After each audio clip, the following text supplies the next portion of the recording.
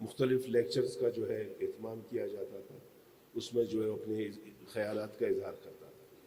انہوں نے اپنی قلم کو میں سمجھتا ہوں کہ وقف کیا تھا زیادہ تر بلوچستان کے لیے اور یہاں کے پاکستان میں پسے ہوئے طبقات کے لیے کہ ہم اس معاشرے کو کیسے ٹھیک کر سکتے ہیں۔ اس نے افغانستان کے بارے میں لکھا، اس نے طالبان کے بارے میں لکھا، بلکہ میں کہتا ہوں کہ اس نے جب حیات بلوچ کا واقعہ ہوا تربت میں، اس کو شہید کیا گیا، اس کے بارے میں بھی اس کا بہت پر اثر ایک تحریر ہے حیات بلوچ کے بارے میں۔ اس میں کوئی دو رائے نہیں ہے۔ بقول والٹیر کے والٹیر کہتے ہیں کہ دنیا میں وحشی حکمرانوں کو چھوڑ کر کتابوں نے حکمرانی کی ہے، اور اس میں کوئی شک نہیں ہے کہ راحت ملک کا جو ہے ایک کتاب انحطاط نہ صرف ہمارے لیے، میں کہتا ہوں کہ ایک تربیت کا باعث ہے۔ جتنے بھی سیاسی کارکن ہیں اس کو پڑھیں، اس کو سمجھیں، اس کی تحریروں کیونکہ بہت سارے ایسے قلمکار ہوتے ہیں کہ وہ مستقبل بین ہوتے ہیں، ان کی تحریروں میں مستقبل بینی بھی تھی۔ مطلب طالبان کے بارے میں لکھتا ہے کہ بھئی یہ حکومت جو ہے عبوری حکومت ہے یا جو ہے ایسے جو ہے عارضی حکومت ہے، اور واقعی اس قسم کے جو ہے حالات جو ہے افغانستان میں رہے۔ تو میں سمجھتا ہوں کہ ہم اس کتاب کو پڑھتے ہیں اس وقت بحیثیت مجموعی کہ اتنا انحطاط، اتنا زوال پاکستان کی سیاست اور معیشت میں ہو رہا ہے، وہ تاریخ میں کبھی نہیں رہا ہے۔ یعنی رہی صحیح بات جو تھی انہوں نے پوری کی، ایک الیکشن تھا، لوگ کہتے ہیں کہ جناب یہ الیکشن نہیں تھا، یہ ایکشن تھا۔ تو جب کوئی بھی ملک کے جو ہے ادارے اپنے اداروں کے ساتھ جب ایک کھلواڑ کرتے ہیں تو اس ریاست کو انحطاط سے، زوال سے کوئی بھی نہیں بچا سکتا۔ آج جو ہے پورا ملک جو ہے وہ رحم و کرم ہے، رحم و کرم پہ ہے، IMF پہ۔ کون سا طبقہ ہے، ٹرانسپورٹر سے لے کر عام ورکر سے لے کر جو عام لوگ جو بیچارے روزانہ کرتے ہیں۔ وحید ظہیر صاحب نے یہاں پہ ہمارے اساتذہ کی بات کی تو انہوں نے کسی ادارے کو چھوڑا نہیں ہے، بلکہ ابھی وہ یہ سوچ رہے ہیں کہ جناب رہی سے ہی ان کی بات رہی ہے کہ گیس بجلی کے بلوں میں کیسے اضافہ کیا جائے اور IMF کی قسطیں کیسے پورے کیے جائے۔ سارا جو ہے بوجھ جو ہے وہ عام آدمی پہ ہے، عام غریب پہ ہے۔ تو ان سب ساری باتوں پہ جو ہے بہت اچھے انداز میں راحت ملک صاحب نے اس کی تحریر ہے، اس نے قلم اٹھایا ہے، اور میں سمجھتا ہوں کہ راحت ملک سے کی کتاب، اس کی تحریریں وہ خود اب میں موجود نہیں ہے، لیکن اس کی باتیں، اس کی تحریریں، اس کی فکر، اس کی سوچ ہمیشہ زندہ رہے گی، ہمیشہ سلامت رہے گی۔ بہت بہت شکریہ۔ راحت ملک صاحب کے مضامین کا جب آپ مطالعہ کرتے ہیں تو دیگر جو خصوصیات ہیں وہ اپنی جگہ پر، لیکن آپ کو ایک ادبی چاشنی بھی یعنی ملتی ہے۔ بعض مضامین اور کالم تو ایسے ہیں جن کے عنوانات ہیں انہوں نے مختلف جو شعراء کے جو معروف مصرے ہیں ان مصروں پر یعنی وہ عنوانات رکھے ہیں۔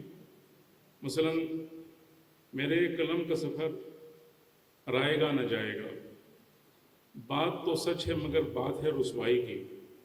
جان ایلیا کا یہ دیکھیے یعنی کہ خود کو تباہ کر لیا اور ملال بھی نہیں۔ پورے شعر میں آپ کی خدمت میں پیش کرتا ہوں کہ میں بھی کتنا عجیب ہوں، اتنا عجیب ہوں کہ بس خود کو تباہ کر لیا اور ملال بھی نہیں۔ اور اگلا عنوان ہے ان کا کہ ابھی گرانی شب میں کمی نہیں آئی۔ بعض عنوانات اس طرح کے ہیں کہ وہ پورا مصرع تو نہیں لیا۔ مثلا یعنی مرزا غالب کا ہے کہ جی قرض کی پیتے تھے میں، لیکن سمجھتے تھے کہ ہاں رنگ لائے گی ہماری فاقہ مستی ایک دن۔ تو اب میں جو اگلے اپنے معزز مہمان کو دعوت خطاب دے رہا ہوں، وہ خود بھی ایک ممتاز شاعر ہیں، صاحب تر شاعر ہیں۔ آپ کی بھرپور تالیوں میں جناب سرور جاوید صاحب۔ نواب زادہ لشکری رئیسانی صاحب، محترم ڈاکٹر شکیل روشن صاحب، محترم صاحب بلوچ صاحب، محترم رحمت صالح بلوچ صاحب،